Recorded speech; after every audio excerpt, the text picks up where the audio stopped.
Alangkah lebih baiknya kita mulai terlebih dahulu dengan berdoa. Ibu akan memimpin doanya ya. Berdoa mulai. Berdoa selesai. Nah, selanjutnya ibu akan memeriksa kehadiran kalian. Apakah di sini ada yang tidak masuk hari ini? Oh, masuk semua. Ya. Karena masuk semua, kita lanjut ke materi. Dan sebelum kita masuk ke materi mengenal teks hikayat, ibu mau nanya dulu ke kalian. Kalian ada yang pernah baca teks hikayat nggak? Ada. Siapa yang pernah baca teks Saya. hikayat? Mbak Afifah? Apa teks hikayat yang dibaca? Teks hikayat Hal Tua. Oh iya benar, aku merupakan salah satu teks hikayat yang populer.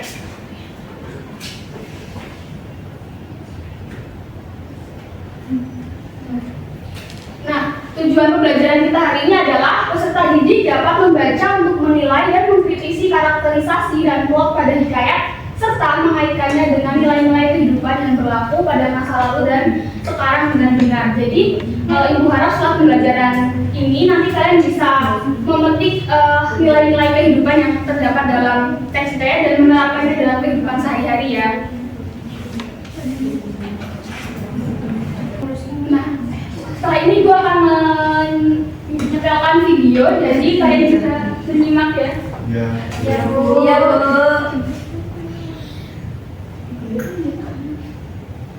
Pada suatu hari hiduplah sepasang suami istri yang tidak bersekolah saja pada akhirnya. Hidup mereka sangat miskin sampai ketika sang istri hamil dan memegang dua anak, dua yang hanya ada di sekitar halaman istana. Karena rasa cintanya sang suami kepada istrinya yang diberitakan anak-anak raja lain, yang menyebabkan Maharaja Angkasa. Itulah mereka dimakan oleh ikan hiu. Tetapi kan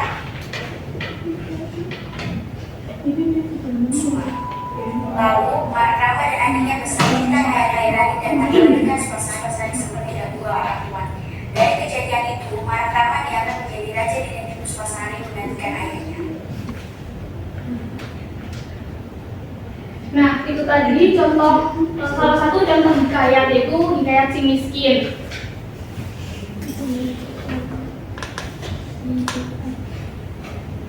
Nah, selanjutnya kita ke materi pengertian hikayat. Hikayat berasal dari bahasa Arab, yaitu haka, yang artinya menceritakan. Pengertian lainnya yaitu hikayat adalah sastra Melayu yang berbentuk prosa yang berisi cerita fiksi, sejarah, atau keagamaan. Nah, hikayat ini biasanya memiliki tujuan untuk hiburan, libur lara, atau pembangkit semangat juang. Lalu struktur hikayat itu ada 4. Yang pertama orientasi. Orientasi adalah pembukaan. Lalu yang kedua komplikasi. Komplikasi adalah munculnya masalah. Lalu yang ketiga yaitu resolusi atau penyelesaian masalah, dan juga koda atau penutup. Nah, lalu tokoh dan penokohan dalam hikayat. Biasanya dalam hikayat itu tokohnya digambarkan dengan latar belakang lingkungan kerajaan yang memiliki kesaktian. Jadi tokoh-tokohnya itu biasanya berasal dari lingkungan kerajaan dan juga memiliki semacam kesaktian. Lalu penokohannya cenderung statis atau tidak mengalami perkembangan watak.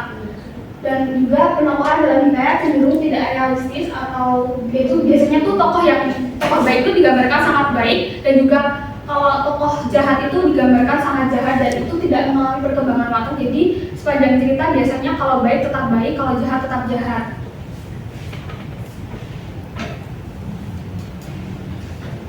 Lalu latar dalam hikayat ada 3 ya. Yang pertama latar tempat. Latar tempat biasanya kerajaan, istana, atau negeri hayalan. Biasanya bisa juga latarnya itu kayak di kayangan atau di fiksi lainnya ya. Lalu yang kedua yaitu latar waktu. Biasanya itu tidak dijelaskan secara jelas latar waktunya kapan, tapi latarnya biasanya zaman dahulu. Lalu latar suasana. Biasanya itu kalau hikayat itu mengandung unsur magis.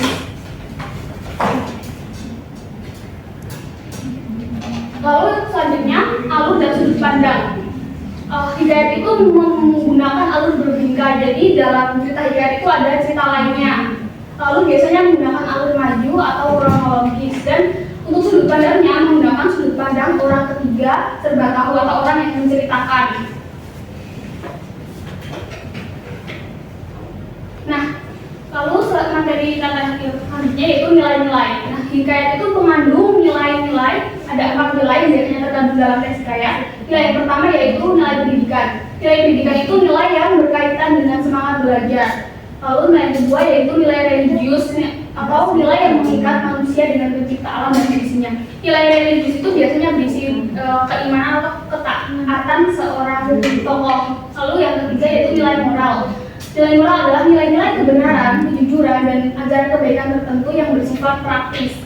Dan nilai yang terakhir yaitu nilai sosial. Nilai sosial ini berkaitan dengan hubungan individu dan individu lainnya dalam satu kelompok. Nah, untuk contoh-contoh hikayat yang populer yaitu hikayat Hang Tuah seperti yang tadi sudah dikatakan oleh Mbak Afifah.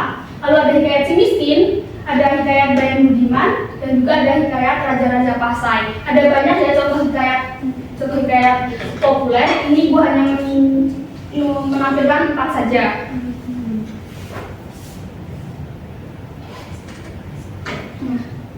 Baik, materinya sudah selesai. Apakah kalian ada yang mau ditanyakan tentang materi tadi?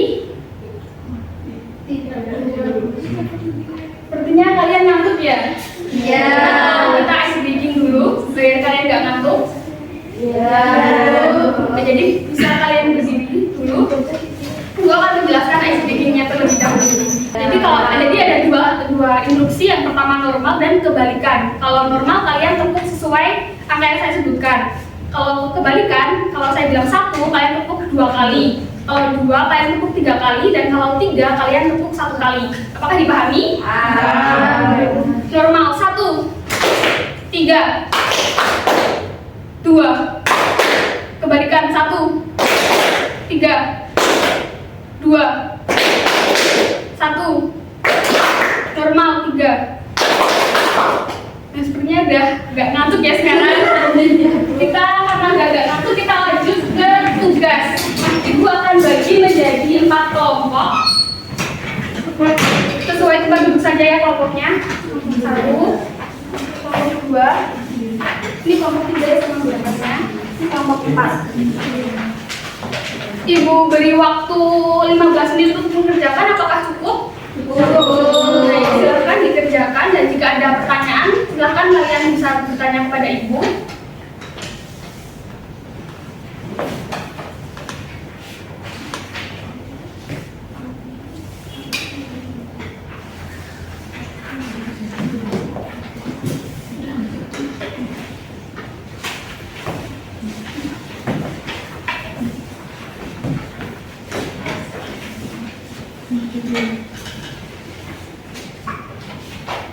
Apakah sudah selesai anak-anak? Kalau sudah selesai, ibu minta perwakilan setiap kelompok bisa maju ke depan. Silakan perwakilan setiap kelompok maju ke depan, 1 anak.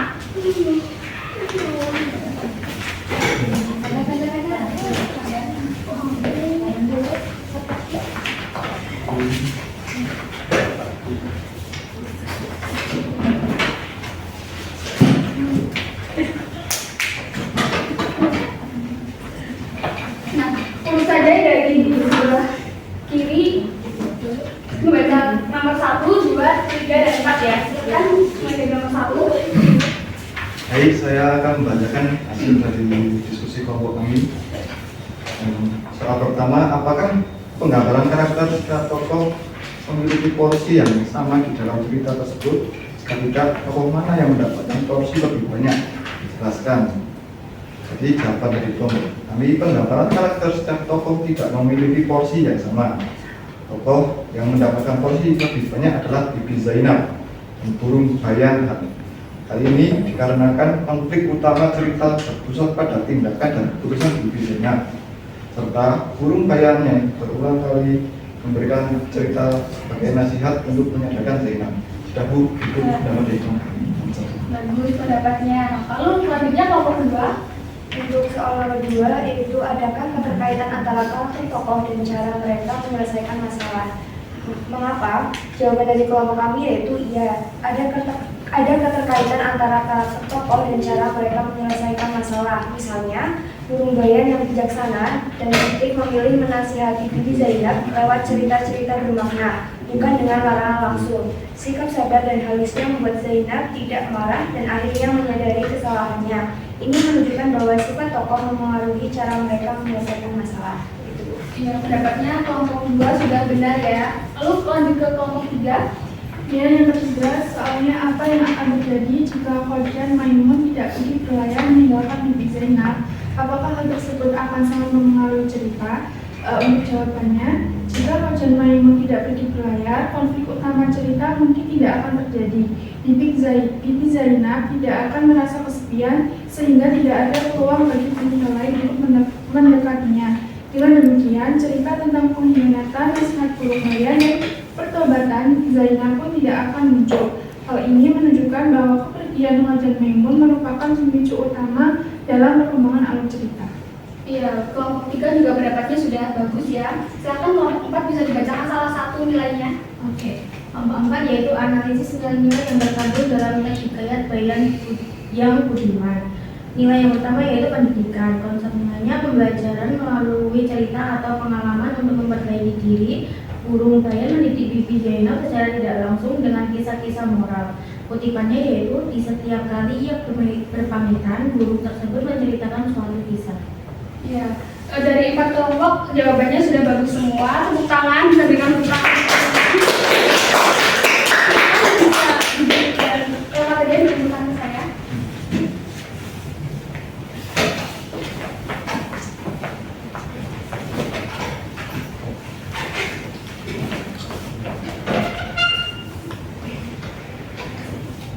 Baik, materi hari ini sudah selesai. Jadi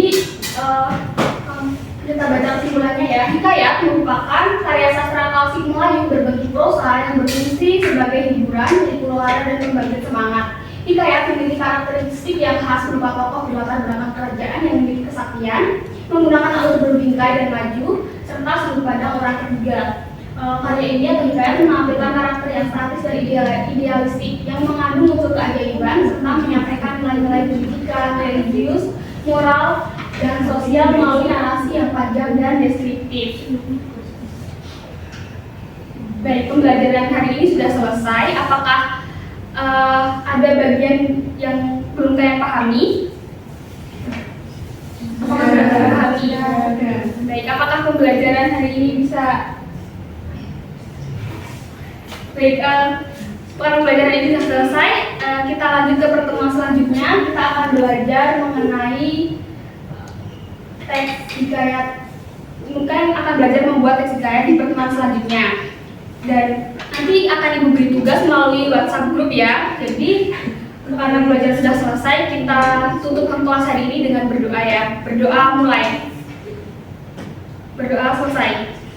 Nah, kurang lebihnya Ibu sampaikan mohon maaf, dan atas perhatian kalian yang sudah mengikuti belajar hari ini dengan baik, Ibu ucapkan terima kasih ya. Wassalamualaikum warahmatullahi wabarakatuh. Waalaikumsalam warahmatullahi wabarakatuh. Terima kasih.